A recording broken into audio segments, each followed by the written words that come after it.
Hello दोस्तों, नमस्कार। हमारे एस्पायरेंट क्रिमिनल चैनल में आपका स्वागत है। आज मैं आपको बताने वाली हूँ type of research.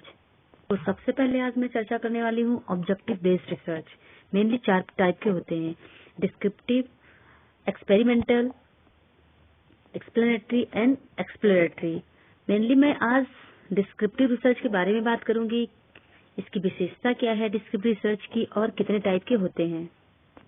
Descriptive research का मतलब ये हुआ कि आपको कोई भी घटना जैसा आपने देखा है या जैसा आपको बताया गया है वैसा आप बता देना या डिस्क्राइब कर देना। जैसे इसमें एक्यूरेट इन्फॉर्मेशन होता है, बहुत ही सिस्टमैटिक इन्फॉर्मेशन होता है। ये बहुत ही इम्पोर्टेंट कीवर्ड्स हैं। उसके बाद जैसा कोई सिचुएशन या किसी फिनोमिना के बारे में बात कही गई है वैसा ही डिस्क्राइब कर देना या वैसे उसकी विशेषता बता देना, बिना कुछ उसमें इंक्लूड किए हुए। अपने रिसर्चर का कोई उसमें रोल बिल्कुल नहीं होता। ये जो है रिसर्च, डिस्क्रिप्टिव रिसर्च, ये 4 टाइप के क्वेश्चन के बारे में बात करता है। पहला व्हाट के बारे में, दूसरा where, when and how question के बारे में बात करता है, बट इसमें व्हाई क्वेश्चन नहीं करता। अब इसमें जो डिस्क्रिप्टिव रिसर्च है ये एक्सपेरिमेंटल रिसर्च की तरह बिल्कुल नहीं है। ये रिसर्चर का इसमें कोई कंट्रोल नहीं होता, ना तो रिसर्चर वेरिएबल पर मैनिपुलेट कर सकता है या वेरिएबल को कोई मैनिपुलेट नहीं कर सकता। इसमें रिसर्चर ओनली ऑब्जर्व करता है और मेजर करता है। जैसा आप समझ ही गए होंगे कि डिस्क्रिप्टिव रिसर्च क्या होता है। जैसा इसमें कुछ विशेषताएं दे रखी हैं डिस्क्रिप्टिव, जो डिस्क्रिप्टिव रिसर्च है ये क्वांटिटेटिव रिसर्च के अंडर ही आता है। इसका नेचर ऑफ वेरिएबल मतलब नेचर की विशेषता बता देना, या वेरिएबल किस तरीके की नेचर है, इसका वेरिएबल का नेचर कैसा है उसके बारे में बता देना। Cross sectional study and direct future research, ये कीवर्ड्स बहुत ही इम्पोर्टेंट हैं। नो कंट्रोल ओवर वेरिएबल, इसको हमेशा चाहे पीएचडी के एग्जाम हो चाहे नेट के एग्जाम हो लगभग आते ही हैं सभी में। तो ये बहुत ही इम्पोर्टेंट वीडियो है उन एस्पिरेंट्स के लिए जो नेट या पीएचडी की तैयारी कर रहे हैं।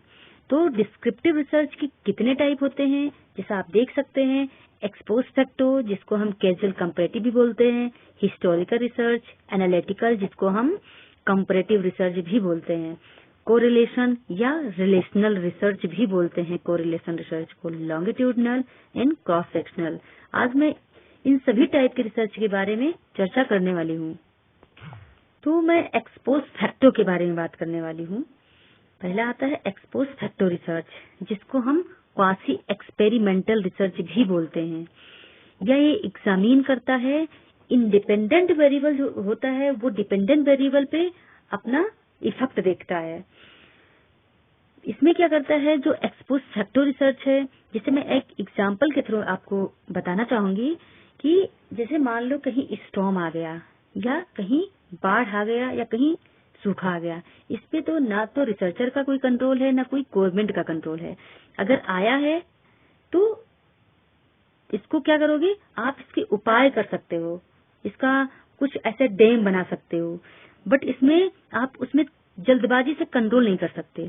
तो इसलिए कहा गया है कि एक्सपोज फैक्टो में रिसर्चर का कोई कंट्रोल नहीं होता किसी सिचुएशन पे।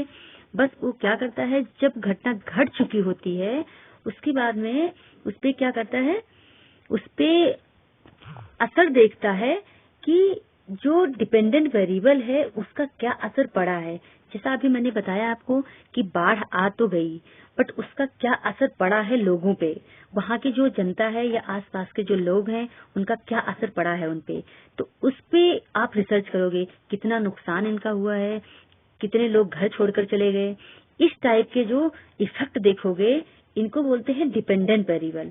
मतलब कहने का मतलब कि जो इंडिपेंडेंट वेरिएबल वो हो गया सूखा या बाढ़, और डिपेंडेंट वेरिएबल वो हो गया जो वहाँ के रहने वाले लोग हैं जिन पे ये प्रभाव पड़ा है। तो उनकी स्टडी करोगे कि उनका कितना नुकसान हुआ है, कितने लोग घर छोड़कर चले गए हैं और कितने लोग अभी रह रहे हैं, और क्या क्या ज्यादा नुकसान हुआ है, किस तरीके का नुकसान हुआ। ये सब सारी चीजें जब आप एक्सप्लोर करने की कोशिश करते हो, उनके बारे में जानने की कोशिश करते हो कि क्या आगे चल के इसमें उपाय किया जा सकता है, क्या ऐसा क्या किया जाए जिसमें यहाँ पे लोगों का आय अगर बाढ़ आए या तूफान आए तो उस तरीके का नुकसान ना हो जिस तरीके के पहले नुकसान हो चुका है। तो इस तरीके की घटना के बारे में एक्सपोज फैक्टो बात करता है। दूसरा आता है हिस्टोरिकल रिसर्च।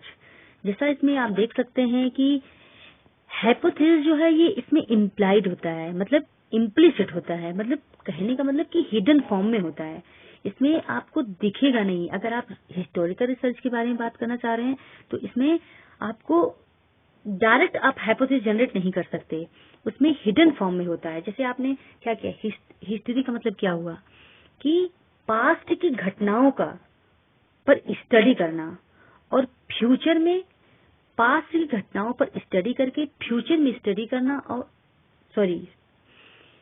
पास्ट की घटनाओं पर स्टडी किया जाता है प्रेजेंट में, और फ्यूचर को प्रिडिक्ट किया जाता है कि किस तरीके से इस पे फ्यूचर में आने वाले टाइम पे किस तरीके से इसका प्रभाव पड़ने वाला है, या किसी भी प्रेजेंट सिचुएशन पे ये बात करता है।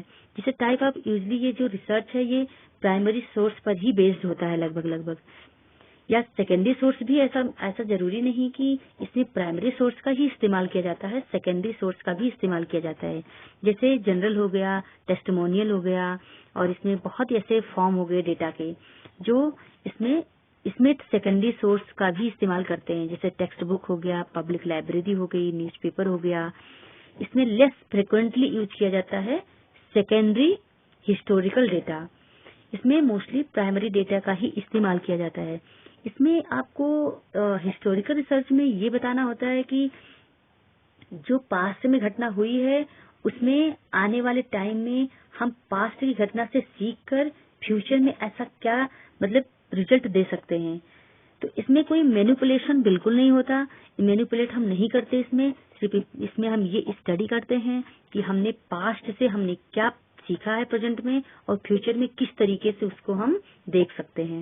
उसके बाद आता है कोरिलेशनल रिसर्च, जिसको हम रिलेशनल रिसर्च भी बोलते हैं, और एसोसिएट एमंग वेरिएबल ये नेट के पीवाईक्यू में आ चुका है, अभी लास्ट टाइम ही आया है, और ये पीएचडी के एंट्रेंस एग्जाम में भी आ चुका है। तो बहुत ध्यान देना इस बात पे कि कौन सा रिसर्च किस में आता है और किस टाइप की कैरेक्टरिस्टिक किसी भी रिसर्च का है।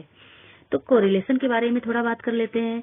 ये कोरिलेशन जो रिसर्च होता है ये इन्वेस्टिगेट करता है रिलेशन बिटवीन टू वेरिएबल में। इसका मान लो ये डिफिनेशन है कोरिलेशन रिसर्च का, कि ये पता लगाता है कि दो वेरिएबल के बीच में किस तरीके का रिलेशन है एक दूसरे वेरिएबल पर, या एक दूसरे वेरिएबल का किस तरीके का रिलेशनशिप है। अभी इसमें क्या होता है, जो रिसर्चर होता है इसमें रिसर्चर का कोई कंट्रोल नहीं होता, ना तो मैनिपुलेट किया जा सकता है। जैसे अभी मैंने थोड़ी देर पहले आपको बताया डिस्क्रिप्टिव रिसर्च, मतलब सिमिलर टू डिस्क्रिप्टिव रिसर्च कह सकते हैं, बट पूरी तरीके से हम डिस्क्रिप्टिव रिसर्च को नहीं कर सकते, क्योंकि इसमें दो वेरिएबल के बीच में कारण और प्रभाव के बारे में बातें करता है। इसको हम बोल सकते हैं नॉन एक्सपेरिमेंटल रिसर्च का एक प्रकार होता है जो क्वांटिटेटिव रिसर्च के अंडर आता है। उसके बाद आता है, जैसे एक एग्जांपल के थ्रू आपको बताना चाहूंगी कि जो रिसर्चर होता है वो मेजर करता है टू वेरिएबल को, एसेस करता है और स्टैटिकल रिलेशन देखता है दोनों के बीच में कि किस तरीके से इन दोनों का संबंध है। जैसे मान लो मैं आपको एक एग्जांपल के थ्रू बताना चाहूंगी कि जैसे आप दो दोस्त हैं। अब किसी को तो ये नहीं पता ना कि आप दोनों दोस्त हैं, बट आपके साथ अगर बैठेंगे तो आके पता करेंगे कि किस तरीके का इनकी दोस्ती है, ये क्लोज दोस्त हैं कि या बहुत ही ऐसे ही रैंडम दोस्त हैं, या कोई और भी हो सकता है, या भाई भी हो सकता है, बहन भी हो सकती है, कोई भी हो सकता है किसी भी तरीके। तो जब तक आप उनके पास बैठेंगे नहीं तब तक आपको पता नहीं चल पाएगा कि किस तरीके की उनकी दोस्ती है, या ये भाई हैं, बहन हैं, कौन है। तो उस तरीके के संबंधों के बारे में पता लगाने के लिए कोरिलेशन रिसर्च का इस्तेमाल करते हैं। मैं एक एग्जाम्पल भर है जो अभी मैंने आपको बताया है। इसमें क्या होता है, इसमें एक्सट्रेनियस वेरिएबल का कोई कंट्रोल नहीं होता। एक्सट्रेनियस वेरिएबल पे इसमें कंट्रोल नहीं कर सकते। एक्सट्रेनियस वेरिएबल का कहने का मतलब कि आगे मैं वीडियो में बताऊंगी। एक्सट्रेनियस वेरिएबल कहने का मतलब कि इसमें कुछ बाधाएं आ जाना जिसका आपको कोई कंट्रोल ना हो। जैसे मैं एक्सट्रेनियस वेरिएबल एक एग्जांपल देती हूँ। जैसे आप कहीं बात कर रहे हैं, बट आसपास में जो नॉइज होते हैं उस पर तो आप कंट्रोल नहीं कर सकते। उसमें आप क्या करेंगे, आप या तो कहेंगे बाद में बात करेंगे, या तो आप ये कह सकते हैं कि आप दोबारा बोल दीजिए क्योंकि मुझे सुनाई नहीं दिया, ऐसा कुछ हो सकता है। बट उसमें आपका कोई कंट्रोल नहीं हो सकता, तो उसको एक्सट्रेनियस वेरिएबल बोलते हैं। आगे टाइप ऑफ वेरिएबल में मैं इसके बारे में चर्चा करूंगी। उसके बाद आता है लॉन्गिट्यूडनल रिसर्च। ये लॉन्ग पीरियड ऑफ टाइम के बारे में बात करता है। जैसे इसको भी बोलते हैं लॉन्गिट्यूडनल सर्वे भी बोल सकते हैं, पैनल स्टडी भी बोलते हैं। इसमें इन्वॉल्व होता है कि इसमें ऑब्जर्वेशन सेम वेरिएबल होता है और डिफरेंट डिफरेंट टाइम होता है, टाइम पीरियड होता है। जैसे मान लो कि आपने 15 साल का कोई रिसर्च ले लिया, आपका जो टाइम पीरियड है वो 15 ईयर है, तो उसमें कुछ ऐसे यूथ को ले लिया जो 15 से 25 साल के यूथ हैं। लेकिन आपने क्या किया, आपने किस तरीके के रिसर्च कर रहे हैं उस पे। अब आपने 15 से 25 साल के यूथ को तो ले लिया, लेकिन ये जब तक आप रिसर्च करोगे ये यूथ रहेंगे ही रहेंगे, चाहे ये कितने भी एज के हो जाए। जब तक वो 15 साल का ये आपका जो लॉन्ग पीरियड ऑफ टाइम है, इस पे आप ये देखोगे कि इनका जो एज है, जिस तरीके से इनकी एज बढ़ती है, इनकी मैच्योरिटी लेवल, इनकी नॉलेज लेवल किस तरीके से मतलब पहले से कितना डिफरेंट होता जा रहा है। जब आप यूथ पे मतलब यूथ पे जब आप रिसर्च करेंगे, या कोई भी एग्जाम्पल हो सकता है, जरूरी नहीं कि एक ही एग्जाम्पल हो, बहुत सारे एग्जाम्पल हैं, बट एक आपको समझाने के लिए बताया है। इसको बोलते हैं, ये टाइप ऑफ ऑब्जर्वेशनल स्टडी भी बोलते हैं, अक्सर इसको बोला जाता है। बट ये क्या होता है, स्ट्रक्चर्ड होता है लॉन्गिट्यूडनल। ये लॉन्गिट्यूडनल रेंडमाइजेशन एक्सपेरिमेंट भी करता है। ये बहुत ही कंसाइज वे में पीडीएफ है, बहुत ही यूजफुल पीडीएफ है। अगर आप इसमें पढ़ेंगे तो बहुत कुछ सीखने को मिलेगा आपको। उसके बाद आता है cross sectional research. Cross sectional research का मतलब ये हुआ कि पॉइंट ऑफ टाइम, मतलब जैसे आपने स्क्रीनशॉट लिया मोबाइल का, तो उसमें जितनी चीजें आ गई वो एक साथ ही इंक्लूड हो गई कि एक ही टाइम पे आपने स्क्रीनशॉट ले लिया, तो उसमें जितना भी आपके पास ऐप हैं, जितने भी मतलब एक ही टाइम पे स्क्रीनशॉट लिया और जितने भी ऐप आपके सामने दिखे वो सब आ गए। अगर मतलब एक एग्जांपल है, एग्जांपल बता रही हूँ कि एक सिंगल पॉइंट ऑफ टाइम होता है। अगर आपने उससे उठा लिया, अब उस पर आप क्या करेंगे, रिसर्च करेंगे कि इसमें कितने ऐप हैं, किस तरीके के ऐप हैं, कौन कौन से ऐप का इस्तेमाल किस तरीके का होता है। तो जब इस तरीके की वेरिएबल के बारे में बात करेंगे तो हो जाएगा वो क्रॉस सेक्शनल रिसर्च। जैसे मान लो आपको कोई रिसर्च करनी है, लेकिन आपको एक ही बार वेरिएबल सेलेक्ट करना है, तो आप क्या करोगे, क्रॉस सेक्शनल रिसर्च का इस्तेमाल करोगे। इसमें इन्वॉल्व मैनिपुलेशन नहीं किया जा सकता, रिसर्चर का कोई इसमें इन्वॉल्वमेंट नहीं होता, बट जैसा उसने देखा उसने वैसा ही उठा लिया। इसीलिए तो बोला जाता है क्वांटिटेटिव रिसर्च है।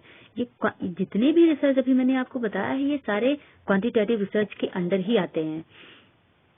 इसमें जैसे एज भी हो गया, इनकम हो गया, जेंडर हो गया, किसके बेसिस पे आप रिसर्च करना चाह रहे हैं या रिसर्चर करना चाह रहा है रिसर्च, उसके बेसिस पे आप अपना डेटा उठा सकते हैं। तो आज के वीडियो में यहीं तक, मैं कल फिर मिलूंगी दूसरे वीडियो के साथ। तब तक के लिए नमस्कार। Keep learning, keep watching.